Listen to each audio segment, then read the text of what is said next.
This work is supported by the USDA National Institute of Food and Agriculture, distance education grants for insular areas.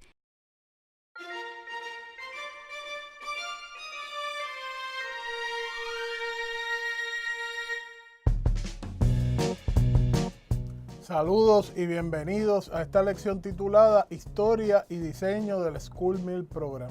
En esta lección me acompaña Cristia González, economista especializada en el School Meal Program. Saludos. Hoy estaremos hablando sobre los programas de alimentos escolares o School Meal Programs, programas dirigidos a servir alimentos específicamente en los planteles escolares. El objetivo de esta lección es discutir la historia de los programas de alimentos escolares y su alcance actual. En Puerto Rico, las primeras apariciones de estos servicios datan de la época de los 1900. Queda registrado que en el 1940 la religiosa Mary Paden Cassini comenzó a servir alimentos a estudiantes en el pueblo de Mayagüez. En aquel entonces, el objetivo principal era proveer acceso a alimentos a niños y jóvenes en edad escolar. La realidad económica hacía evidente que algunos niños no ingerían los alimentos suficientes, así que estos esfuerzos informales buscaban suplir esas necesidades. Aquellos esfuerzos, aunque de poco alcance, tuvieron un impacto importante en la alimentación de la población escolar en Puerto Rico. Hoy día, los servicios de alimentos escolares no provienen de esfuerzos comunitarios, sino que son el producto de políticas públicas adoptadas por el gobierno y convertidas en ley. El 15 de abril de 1946 se crea la División de Comedores Escolares del entonces Departamento de Instrucción Pública, hoy conocido como el Departamento de Educación de Puerto Rico. Esto coincide con un giro importante en la política pública de los Estados Unidos hacia los programas de almuerzos escolares. Hasta ese momento, los programas de almuerzo existentes en los Estados Unidos eran asistidos por el gobierno federal de manera intermitente. El apoyo económico se evaluaba cada año escolar y, por supuesto, este tipo de apoyo no promovía la expansión ni la continuidad de los servicios. Fue entonces ese mismo año, en el 1946, cuando se aprobó el National School Lunch Act. Esto cambió la realidad existente. A través de este recurso se proveyó la legislación necesaria para asistir a los estados en la operación de programas de almuerzos escolares permanentes que formaran parte integral de sus sistemas escolares. Esta legislación fue aplicable a Puerto Rico por su relación como territorio de los Estados Unidos. No debe sorprendernos entonces que las primeras responsabilidades adjudicadas a nuestra División de Comedores Escolares fueron las de administrar todos los fondos federales asignados para los programas de almuerzos escolares de la Ley número 328 de 1946. Tanto en Puerto Rico como en los Estados Unidos, los servicios de comedores escolares han continuado evolucionando y en ocasiones expandiéndose significativamente. En el caso de Puerto Rico, la mayoría de los cambios estructurales en la administración y operación de estos programas es una respuesta a cambios y reglamentos federales. Hoy día son dos las agencias adscritas al Departamento de Educación de Puerto Rico responsables de administrar diferentes aspectos de los programas de alimentos escolares. La primera es la Agencia Estatal de Alimentos y Nutrición, creada el 1 de abril de 1994 por disposición federal. Esta agencia es la que canaliza los desembolsos de los recursos hacia cada uno de los participantes de los programas de alimentos disponibles. Los participantes pueden ser escuelas públicas, privadas, centros de cuidado de niños, centros Head Start e instituciones caritativas que cumplan con la reglamentación federal y estatal. Otro de los roles principales es asegurar el cumplimiento con la reglamentación federal y estatal mediante auditorías y actividades de monitoreo. El segundo organismo, también adscrito al Departamento de Educación, es la Autoridad Escolar de Alimentos. Esta es la responsable del aspecto operacional de los servicios. Quiere decir que este organismo es quien realiza la compra de alimentos, diseña las dietas en cumplimiento con las reglamentaciones aplicables y se asegura de la calidad y seguridad en la confección de las comidas y físicamente sirve los alimentos a los niños en edad escolar desde preescolar hasta superior. Actualmente, bajo la Agencia Estatal de Alimentos y Nutrición, existen 8 subprogramas de alimentos. El primero, programa de almuerzo y desayuno escolar. El programa de almuerzos escolares fue el primero en implementarse en la década de los 40, como mencionamos anteriormente. Su objetivo fue definido por el Congreso Federal como un asunto de seguridad nacional para salvaguardar la salud y el bienestar de los niños y para promover el consumo de productos agrícolas nacionales. Por otra parte, el programa de desayuno escolar apareció casi 3 décadas más tarde y su objetivo era aún más específico. Este programa se designó para escuelas con necesidad especial de mejorar las prácticas alimenticias y nutritivas de los hijos y madres que trabajan, y además de los niños que provienen de familias de bajos recursos. Posterior a esa implantación, al igual que ocurrió con el programa de almuerzos escolares, el programa de desayunos asumió un carácter permanente y se extendió significativamente. El segundo es el programa de servicios de alimentos de verano. Este programa suple una necesidad muy importante. Fue creado a finales de la década de los 70 y responde a la necesidad de continuar proveyendo el servicio de alimentación durante el periodo de verano, cuando típicamente los niños están fuera de la escuela. Ante la suposición de que muchos niños no cuentan en sus hogares con los medios para recibir una alimentación adecuada, este programa extiende los beneficios ofrecidos por los comedores escolares durante el semestre regular. Niños y jóvenes hasta los 18 años pueden llegar sin necesidad ninguna de matrícula o requisito previo hasta los comedores identificados y recibir los alimentos. Este servicio también tiene otras modalidades, como por ejemplo, organizaciones como campamentos de verano que sirvan a comunidades de niños y jóvenes pueden solicitar el servicio y ofrecerlo desde las facilidades donde se lleva a cabo la actividad.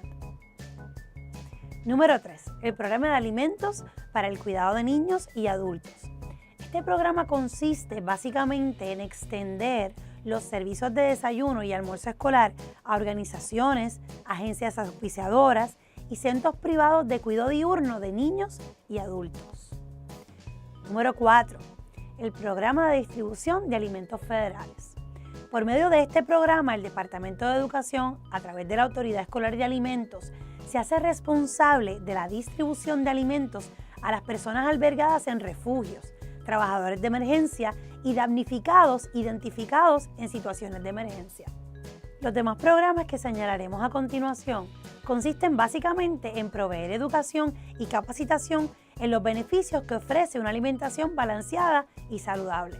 Estos son el Programa Especial de Leche para Niños, el Programa de Educación en Nutrición y Adiestramiento y el Programa de Frutas y Vegetales Frescos. Los servicios de alimentos escolares no se circunscriben ya a los comedores escolares donde se provee la alimentación balanceada y necesaria para los niños y jóvenes en edad escolar. Y es que los objetivos y el alcance de estos programas se ha ido diversificando y expandiendo significativamente para atender otras necesidades. En sus orígenes, cada uno de estos programas se creó con la necesidad de accesibilidad a los alimentos, como una necesidad medular.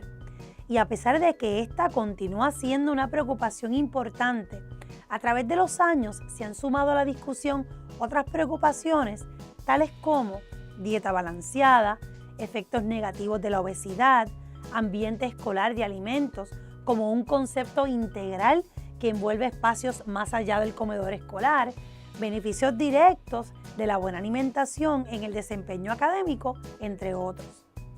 Estas nuevas discusiones han abierto el espacio para nuevas políticas públicas que buscan abordar estas preocupaciones.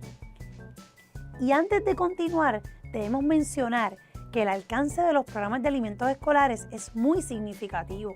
Se estima que el 64% de los niños y jóvenes puertorriqueños en edad escolar participan de los programas de almuerzo y desayuno. Para el año escolar 2017-2018 se estimaron en 18 millones la cantidad de desayunos servidos, en 43 millones la cantidad de almuerzos. Este importante alcance convierte a los programas de alimentos escolares en una herramienta de política pública. El ejemplo más reciente de esto Lo es la legislación aprobada en el año 2010 bajo la presidencia de Barack Obama, denominada el Healthy Hunger Free Kids Act. Esta pieza legislativa buscaba, a través de la implementación de nuevos estándares nutricionales para todos los alimentos servidos y vendidos en las escuelas, y otras múltiples disposiciones relacionadas al ambiente escolar de alimentos, promover mejores hábitos de alimentación, reducir la incidencia de obesidad infantil, disminuir el hambre y, por ende, mejorar la disposición de los niños en edad escolar para realizar las actividades académicas. Esto no se da en el aire. Detengámonos un momento para entender qué es lo que da paso a estas nuevas políticas. Por ejemplo, en el caso del Healthy Hunger Free Kids Act, el aumento significativo en los porcientos de obesidad entre niños y jóvenes en los Estados Unidos, la discusión académica alrededor de los efectos negativos de la obesidad y las posibles implicaciones de la dieta en la disposición para aprender son catalíticos para estas nuevas disposiciones. Por supuesto, estas discusiones tampoco surgen en la nada. Existe un contexto. Veamos. Según la Sociedad Americana del Cáncer, la incidencia de obesidad en los niños estadounidenses entre los años 1971 y 2011 se triplicó. Alrededor de 1 de cada 3 niños y adolescentes estaba obeso o sobrepeso. En la primera década del siglo XXI en Puerto Rico, las estadísticas no eran más alentadoras. De acuerdo con el Departamento de Salud de Puerto Rico, para los años 2005, 45 de cada 100 niños, 42% de la población infantil, tenía un peso inadecuado para su edad. En informes del 2007, entre los niños de 2 y 5 años de edad, participantes del programa WIC, un 39% estaban obesos o en riesgo de obesidad. Estas nuevas realidades y, por supuesto, otras consideraciones de política pública que no discutiremos en este momento, son el contexto alrededor del cual se da forma a nuevas discusiones y nuevos objetivos en el alcance de los programas de alimentos. En los Estados Unidos, los programas de alimentos escolares están adscritos al Departamento de Agricultura Federal, por lo cual la legislación del Healthy Hunger Free Kids Act impone a este departamento la responsabilidad de establecer nuevos estándares nutricionales que sirvieran a los fines que se promovían. Por primera vez en 30 años, el Departamento de Agricultura Federal tiene en sus manos esta responsabilidad. Algunos de los cambios más significativos realizados a la bandeja de alimentos escolares fueron los siguientes. Al menos el 50% de los granos y cereales se ofrecerán en su versión integral. Aumento en la oferta de frutas y vegetales. Menos grasas saturadas. Más alimentos servidos provienen del agro local. Se eliminan las proteínas de los desayunos. Por razones de preferencias culturales, los comedores escolares en Puerto Rico estuvieron exentos de este requisito.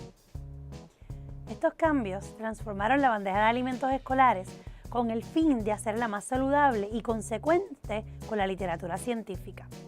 La literatura nos sugiere que la nutrición puede estar muy relacionada a algunos de los problemas de salud como lo es la obesidad. Anderson y Butcher, 2006, revisan la literatura para investigar las posibles causas del aumento dramático en la obesidad infantil. A pesar de que los autores concluyen que no parece haber un solo factor determinante en el aumento del porciento de obesidad, sino una combinación de factores, señalan que cambios en el entorno escolar, como la disponibilidad de máquinas expendedoras, como un posible factor desencadenante del consumo de calorías y, por lo tanto, de la obesidad. Otros, como Benson, Parker, Pollitt y Matthews, han relacionado los efectos positivos de la nutrición, específicamente del desayuno en los niños en etapa escolar, con beneficios de salud tales como mejorar la memoria a corto y largo plazo, la atención visual y la concentración, mientras que disminuye la impulsividad. Sorando y Feinster, 2006, comprenden una extensa revisión de literatura que estudia la relación entre la nutrición y el desempeño de la vida escolar.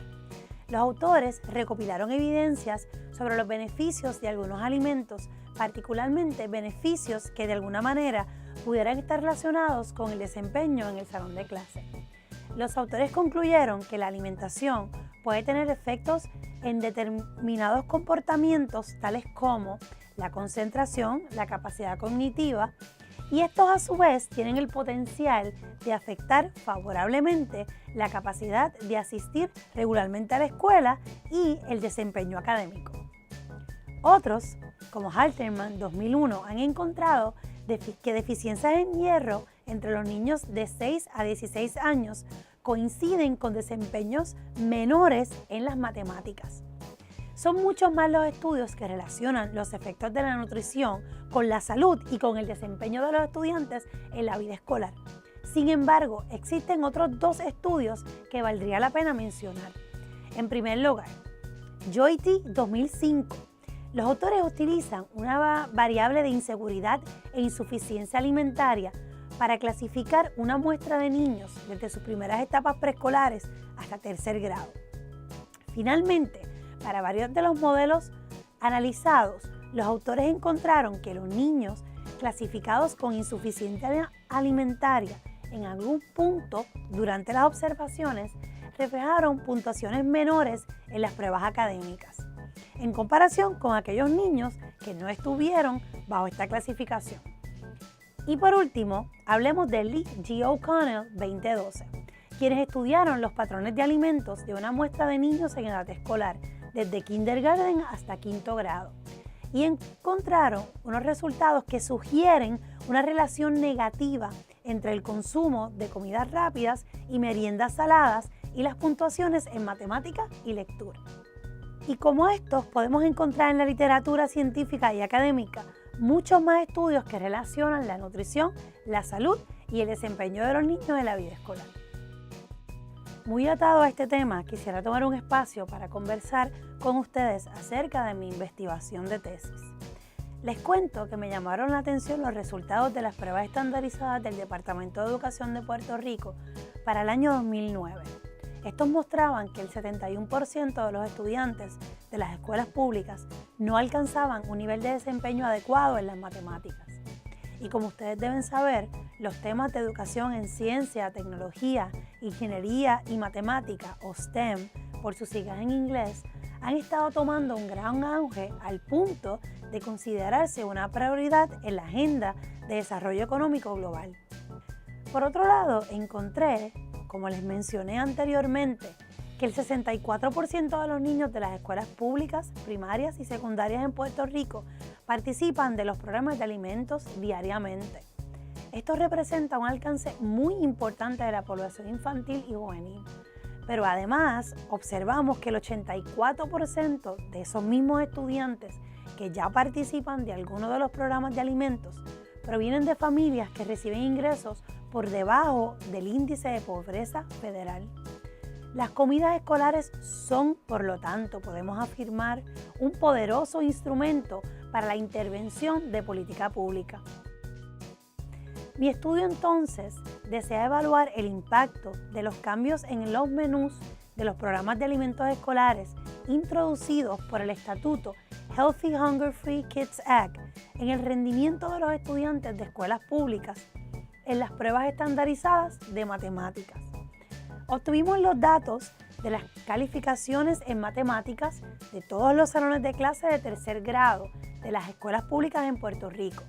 Y obtuvimos también datos del número de bandejas servidas de almuerzo y desayuno escolar para los periodos del 2009 al 2012. Este periodo corresponde a un año antes de los cambios introducidos por el Estatuto y 2 años después.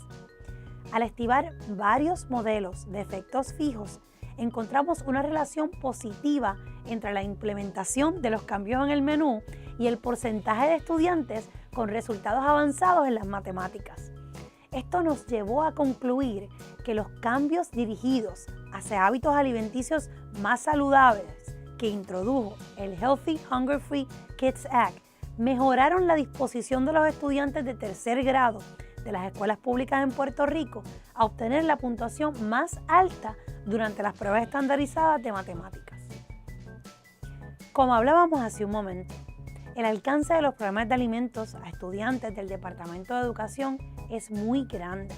La siguiente gráfica nos muestra los presupuestos asignados dentro del presupuesto de educación de Puerto Rico a estos programas. Ustedes podrán ver en esta gráfica que los presupuestos han sido consecuentes. En el año 2004 hubo un aumento significativo por un cambio en la política, pero a partir de ese momento se han mantenido consecuentes, y es que los programas de alimentos en Puerto Rico continúan recibiendo los fondos federales asignados para los mismos. Es para mí un placer acompañarles en esta lección. Si tienen preguntas, pueden comunicarse a través de la plataforma electrónica del curso. Muchas gracias.